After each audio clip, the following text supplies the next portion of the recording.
Bueno, hola. Hoy día comenzamos nuestro curso de Historia Andina y una breve introducción. ¿Qué es lo que vamos a ver en este curso? Vamos a ver el curso de la región andina, pero por razones de tiempo vamos a enfocarnos en la región nuclear andina, es decir, aquella región en los Andes que tuvo una población indígena más grande, ¿no? Entonces estamos hablando pues de Ecuador, Perú y Bolivia. Vamos a dejar de lado los otros países andinos, como que ustedes bien saben, que son Argentina, Chile, Colombia y Venezuela.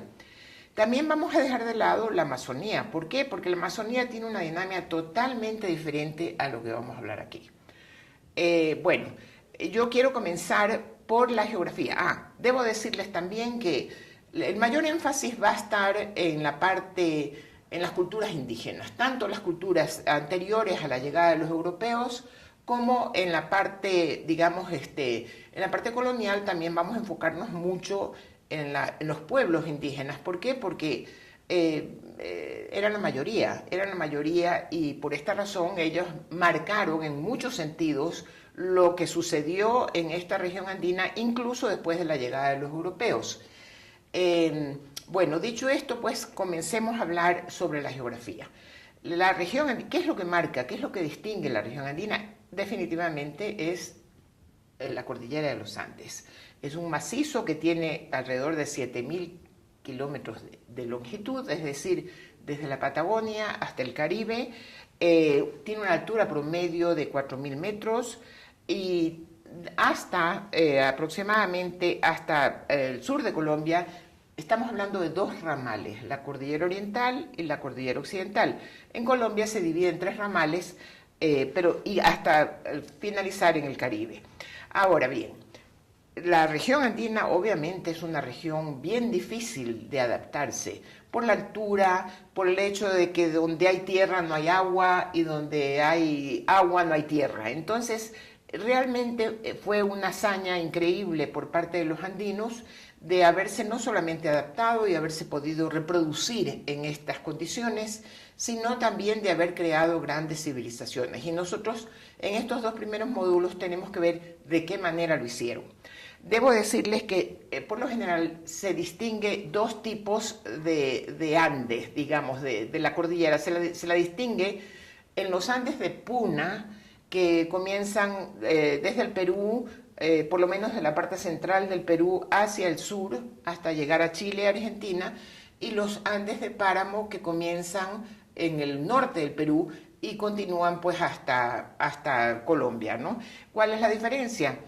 Los Andes de Puna, los ramales se separan enormemente entre uno y otro, es decir, que entre un ramal y otro ramal tenemos la Puna, el altiplano andino, que tiene como 4.000 metros de altura, lo cual significa que ahí no puede crecer nada más que la paja, una paja típica que crece en esta puna y obviamente dificulta mucho el que sea habitado por grupos humanos estables, ¿no? Luego tenemos los Andes de Páramo. Los Andes de Páramo son los nuestros, los Andes tropicales, los Andes de Colombia, y ahí lo que sucede es que los ramales de la cordillera se estrechan. Yo hubiera querido mostrarles ahorita mismo, estoy filmando en la Universidad de San Francisco, y me hubiera gustado mostrarles cómo en los Andes de Páramos podemos ver tanto la cordillera oriental como la cordillera occidental, es decir, las distancias son mínimas. Y aparte de eso, los Andes tropicales pues se caracterizan por tener valles interandinos y porque los páramos no tienen la misma altura que la puna y son húmedos además.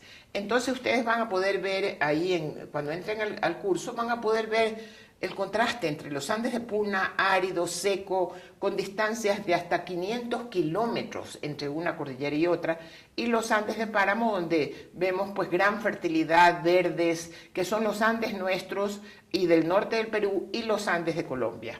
Bueno, ahora, dicho esto, quiero decirles que la costa, como veremos, las sociedades que se asentaron en las costas andinas, las costas del Pacífico andino, bueno, aunque no viven propiamente en montaña, no obstante, también estuvieron influenciados por la presencia del macizo de los Andes, sea porque convivieron con culturas que se desarrollaron en las montañas, o sea por el intercambio que tuvieron entre ellos o la interculturalidad. Es decir, cuando hablamos de región andina tenemos que incluir las culturas que se desarrollaron en la costa, aunque tuvieran características diferentes de aquellas que se desarrollaron en las montañas. Bueno, muy bien. Ahora, esto pues es la geografía andina, muy difícil de adaptarse en ella, muy difícil de desarrollarse, pero que sin embargo fue el centro de grandes civilizaciones. Ahora, veamos qué pasa en la costa. En la costa también tenemos que distinguir entre la costa seca, que sería la costa peruana, la costa chilena, y la costa tropical, que sería ya la parte norte de la costa ecuatoriana, de lo que hoy día es Ecuador. O sea, estamos hablando pues de Cabo Pasado hacia el norte de Manabí, Esmeraldas. Ustedes saben muy bien que esa es una costa fértil, ¿no? Y que de ahí hacia el sur es el mismo clima peruano, es decir, no llueve, es bastante árida, ¿no? ¿Y por qué se da esto? Bueno, ahí el accidente geográfico que marcó la costa andina es la corriente de Humboldt, que viene desde la Antártida, es una masa de agua gélida, muy rica en alimentos como el plancton, por ejemplo, de tal manera que la pesca, pues, en países como Perú y Chile es muy importante, de mariscos y diferentes especies de peces. En cambio, ¿qué es lo que significa? ¿Cómo afecta la corriente de Humboldt a esta costa? En primer lugar, al ser aguas gélidas, heladas, venidas de la Antártica, llueve muy poco. Hay una garúa, que puede ser una garúa que se dé algunos meses en el año, pero miren que llueve tan poco que si ustedes sobrevuelan Lima, cuando llegan a Lima, ustedes pueden ver que en los barrios periféricos ni siquiera hay techos en las casas. Lo que hay son esteras, porque nunca llueve, no necesitan techo. Estamos hablando pues de los barrios estos suburbanos que rodean casi todas las ciudades de América Latina. Entonces ustedes desde el avión pueden ver que lo que hay encima no hay techo, lo que hay es una estera, porque eso basta para evitar que entre el agua al interior. Bien, luego de eso tenemos una costa desértica, el desierto de Atacama en Chile. La costa peruana es desierta, es un desierto también, excepto por pequeños oasis o pequeños valles fértiles que surgen debido a que hay cerca de 18 ríos que bajan de los Andes hacia la costa. Entonces estos permiten que ahí surjan estos pequeños oasis, y es en estos oasis ampliados por las obras de infraestructura como puede ser canalización, etcétera, riego, donde se asentaron las principales sociedades andinas anteriores a la llegada de los europeos. Entonces tenemos que tener bien claro esto de la geografía, porque definitivamente influyó mucho en el tipo de cultura que se desarrolló en los Andes. Ahora, desde ya les quiero decir que la geografía de la cual hemos estado hablando, la geografía constriñe, pero no determina, ¿no?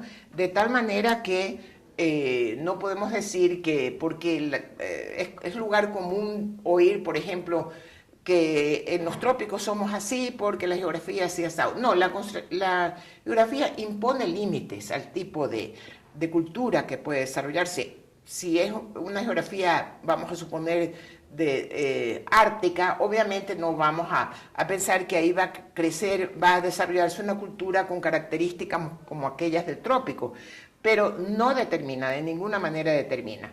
Bueno, a ver, una vez que hemos visto pues la geografía que es determinante en el caso de los Andes, quiero hablarles de cómo se adaptaron los andinos, qué estrategias desarrollaron los andinos para adaptarse a estas características geográficas, ¿no?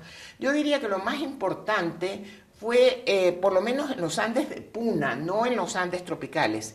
En los Andes de Puna lo más importante fue desarrollar un sistema de ocupación del suelo en distintos pisos ecológicos. A esto, si ustedes quieren la palabra técnica para referirse a esto, es control vertical de pisos ecológicos. ¿Qué significa? Significa que cada grupo étnico, en vez de tener todo su territorio a la misma altura, intentó, o su objetivo fue tener parcelas o islas en diferentes alturas. ¿Por qué? Porque eso les permitió acceder a los cultivos a diferentes pisos. Por ejemplo, vamos a suponer que a los 2000 metros de altura se puede sembrar el maíz, ¿verdad? A los 3000 se pueden sembrar tubérculos como la papa y otros tubérculos propios de los Andes. Y en la Puna, como les he dicho, no se puede sembrar nada. O sea, ahí lo que hay que tener es rebaños de llamas en aquella época, puesto que el ganado pues, vacuno no había sido introducido todavía.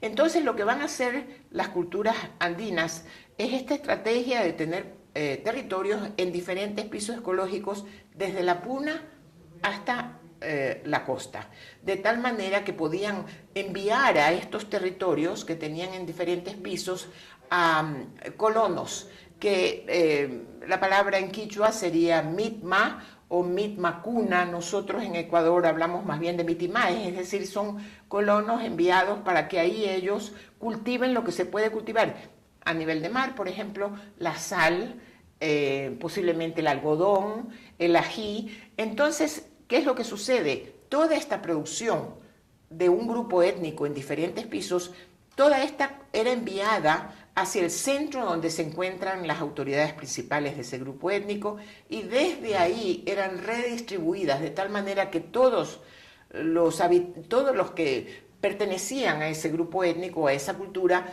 tenían acceso a diferentes pisos, a los productos de diferentes pisos ecológicos. ¿Qué consecuencias tuvo esto? Importantísimas, porque recordemos nosotros que hasta hace pocos años había aquí en los Andes ecuatorianos, había una población que normalmente tenían una tremenda deficiencia de yodo. Inclusive pues esta deficiencia de yodo les provocaba cretinismo. Nacían los niños con retardo mental, con una estatura muy pequeña. ¿Por qué? Por la ausencia de yodo. Esto no habría pasado en estas culturas, porque todos, al enviar toda la producción hacia el centro, donde está el centro del grupo étnico, y redistribuirlo después hacia todos los pisos ecológicos donde están los colonos, todos habrían tenido acceso a una alimentación de diferentes pisos ecológicos. Bueno, entonces yo creo que esto es lo más característico de los Andes, aunque debo decirles que esto no es único en nuestro planeta Tierra, no solo en los Andes, también en los Alpes, en la antigüedad, en los Himalayas, se desarrollaron este tipo de estrategias para poder tener acceso a diferentes cultivos. Además, esta ubicación de las parcelas en diferentes pisos, diferentes alturas, permitió una mejor utilización de la fuerza de trabajo, puesto que si ellos hubieran tenido todo su territorio a 3000 metros, bueno, solo hubieran podido sembrar ciertos tubérculos como la papa, y entonces el uso de la fuerza de trabajo se hubiera limitado a lo que exige el cultivo de la papa. De esta manera pues pueden participar en diferentes épocas del año, porque los cultivos requieren que la siembra o que la cosecha o que el deshierve, lo que sea, en diferentes momentos del año. Entonces, hasta hoy en día, si ustedes van al Perú, van a ver que los campesinos peruanos todavía tienen esta costumbre de tener sus parcelas en diferentes pisos para poder acceder a diferentes cultivos. En los Andes tropicales fue menos importante esta práctica, porque ya les he dicho que la cordillera de los Andes, en los Andes tropicales, no está tan distante. Me imagino que estoy mirando este rato la cordillera oriental, la occidental, me imagino que están a unos 100 kilómetros de distancia, pero no 500. Entonces, qué difícil, para nosotros no fue tan difícil llegar a cruzar, digamos, el Pichincha, por decirles, bajar y llegar a sitios como Nanegalito, Mindo, lo que sea, y ya tener acceso a productos de diferentes pisos ecológicos. No así en los Andes de Puna, allá fue muy importante. Sin embargo, se aplicó también esto. Yo no personalmente no he constatado esto, pero me dicen que, por ejemplo, si uno va a la provincia de Bolívar, la tendencia en la provincia de Bolívar es que el campesino también diga, si ustedes le preguntan qué propiedades tiene, usted le va a decir, bueno, allá arriba tengo una, acá abajo tengo otra. También están tratando de aplicar la misma lógica andina, de tener sus propiedades a diferentes alturas. Bueno, eso es lo más importante que ustedes tienen que recordar con respecto a la geografía y a la adaptación a los Andes. En cuanto a la costa, pues lo que pasó ahí es que se desarrolló un gran comercio, pero desde miles de años atrás. Este comercio pues vinculó a sociedades de la costa andina, tanto peruana como ecuatoriana, lo que hoy es ecuatoriana, y posiblemente también la costa del Chocó colombiano. Lo interesante ahí es que se estimuló este comercio con un objeto sagrado que es el spondylus. El spondylus es una concha que existe pues en aguas cálidas, es decir, que existe desde la península de Santa Elena hacia el norte, pero no existe en las aguas frías de clima peruano. Entonces el spondylus era un objeto sagrado. Ahí se especula o hay la hipótesis de que representaba al dios de la lluvia, pero no tenemos seguridad de eso. En todo caso, este objeto sagrado es lo que motivó el intercambio. Esto es muy común en este tipo de comercio, que no es un comercio mercantil, que no es un comercio a título individual, que es un comercio a nombre del grupo y lo dirige el jefe del grupo, o sea, el curaca o el cacique, como también se lo denomina, es el señor quien tiene a cargo este intercambio entre diferentes grupos. Esto es lo que habría pasado. Tampoco esto es único en la costa lo que pasó en la costa del Pacífico andino. También pasó igual en las islas del Pacífico, pero ahí no era spondylus porque no había spondylus, sino en base al intercambio de unos coquitos que ellos consideraban muy importantes. Y también sucedió lo mismo en el Mediterráneo, en base ahí sí al spondylus. No piensen que el spondylus era una moneda, no lo era. Era un objeto sagrado y como tal estimulaba, yo quiero tener este objeto sagrado y de paso voy a llevar cosas que yo les puedo intercambiar a estas personas por productos que ellos tienen y yo no tengo. Bueno, entonces ahora sí, dicho esto, yo creo que podemos hablar de la antigüedad. Voy a hablar muy brevemente porque no quiero alargarme mucho en esto. Es parte también del primer módulo y del segundo módulo, y la antigüedad de los Andes yo se las he puesto, pues ahí pueden ver ustedes, desde aproximadamente 10.000 años atrás, cuando estos cazadores y recolectores bajan desde Norteamérica, porque la idea actual es de que el grueso de esta población de cazadores y recolectores pasaron por el estrecho de Bering, aunque como pueden leer, también hoy día sabemos que hubo otras migraciones transpacíficas y transatlánticas. Bueno, entonces cuando estos cazadores llegan acá al área de los Andes, los restos muestran que fue hace aproximadamente 10.000 años. Aquí tenemos el Ilaló, que lo puedo ver desde aquí. Ahí hay evidencias de que ahí hubo un campamento de cazadores y recolectores que debían avanzar porque no tenían la agricultura, entonces dependían de la casa, se les acababa la casa y hay que mudarse a otro lado. Entonces no me voy a meter mucho en esto porque está bastante bien explicado acerca de cuáles son las diferentes categorías que los arqueólogos reconocen. Solo se las enumero: el periodo arcaico, cazadores y recolectores; el formativo, donde se descubre pues la agricultura, como en la cultura Valdivia y otras de la América Andina; el periodo de desarrollo regional, donde ya hay un mayor avance hay una mayor complejidad de las sociedades y mayor avance en el desarrollo de infraestructuras, como la cultura Bahía, Tolita en Ecuador; el periodo de integración, que es aproximadamente del año 500 de nuestra era hasta la llegada de los europeos, donde se forman federaciones y donde surgen imperios, como surgieron no donde nosotros, porque no tuvimos nosotros sociedades con Estado, como sí hubieron bastantes en el Perú, ni en Bolivia. Ahí pues tenemos primero los grandes imperios de Tiahuanaco, del reino Moche en la costa peruana, y otros, ¿no?, antes de los incas. Los incas llegan muy tarde, los incas asoman recién por ahí por 1430, 1440, es decir, unos máximos 100 años antes de la llegada de los españoles. En ese lapso de tiempo se expanden, conquistan hacia el norte, conquistan hacia el sur, y es ahí donde nosotros en nuestros Andes tropicales tenemos realmente una sociedad con Estado, ¿no?